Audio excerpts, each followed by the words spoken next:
Dear students, our next topic is current density J vector.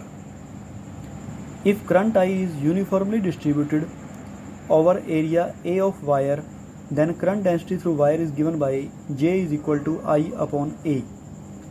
बच्चों, अगर current I किसी wire के cross sectional area A में uniformly distributed किया हो, मतलब इक्वल करंट इक्वल एरिया में से जा रहा हो, तो हम उस वायर में से करंट डेंसिटी की बात करेंगे। तो current density J equal to क्या होगी, I अपॉन A होगी। करंट डेंसिटी मतलब current per unit cross sectional area होती है।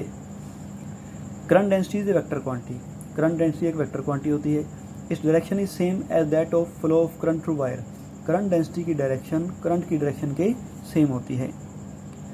तो हम इक्वेशन 1 से ये भी लिख सकते हैं कि J into A is equal to I. अब देखो, I करंट तो स्केलर क्वांटिटी है और J वेक्टर क्वांटिटी है, तो एक तरफ वेक्टर और एक तरफ स्केलर ऐसा नहीं हो सकता।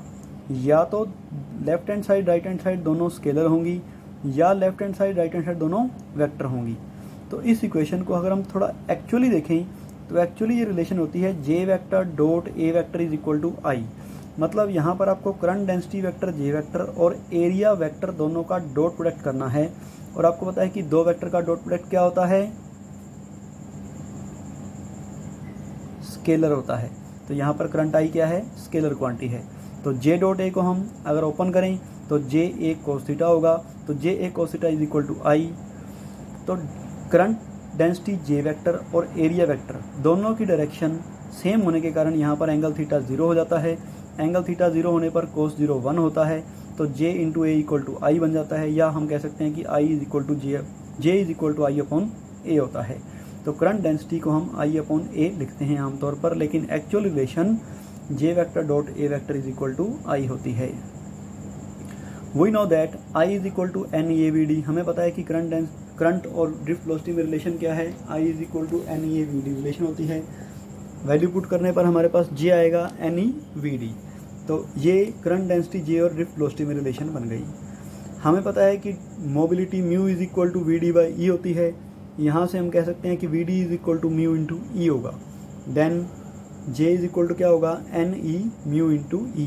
तो ये बच्चों हमारे पास करंट डेंसिटी J और mobility mu, electric field strength E, इनके बीच में रिलेशन आ गई। आपको करंट डेंसिटी का SI यूनिट, CGS यूनिट और डायमेंशनल फॉर्मूला अपने आप लिखना है। नेक्स्ट है बच्चों Ohm's law. It states that the current flowing through a conductor is directly proportional to the potential difference applied across the ends of conductor.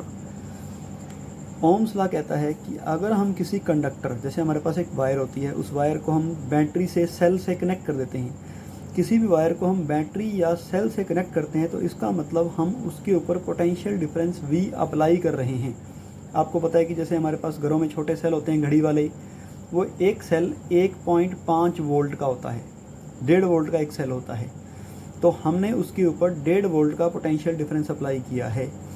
तो अगर हम किसी कंडक्टर के सिरों पर कुछ पोटेंशियल डिफरेंस अप्लाई करेंगे तो पोटेंशियल डिफरेंस अप्लाई करने के बाद उसके अंदर से करंट फ्लो करेगा।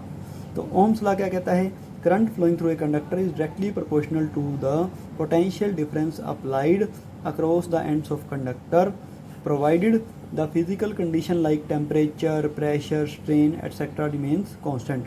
जो फिजिकल कंडीशन है, टेम्परेचर है, प्रेशर है, स्ट्रेन है, ये कॉन्स्टेंट रहने चाहिए, ये चेंज नहीं होने चाहिए। तो that is I is proportional to V। I is equal to C into V। यहाँ पर C बच्चों कैपेसिटेंस नहीं है जो फर्स्ट यूनिट में ध्यान रखना है, ये हम सेकंड यूनिट करंट इलेक्ट्रिसिटी की बात कर रहे हैं। यहाँ पर ये कांस्टेंट C कंडक्टेंस है, जिसके बारे में हम आगे बात करेंगे।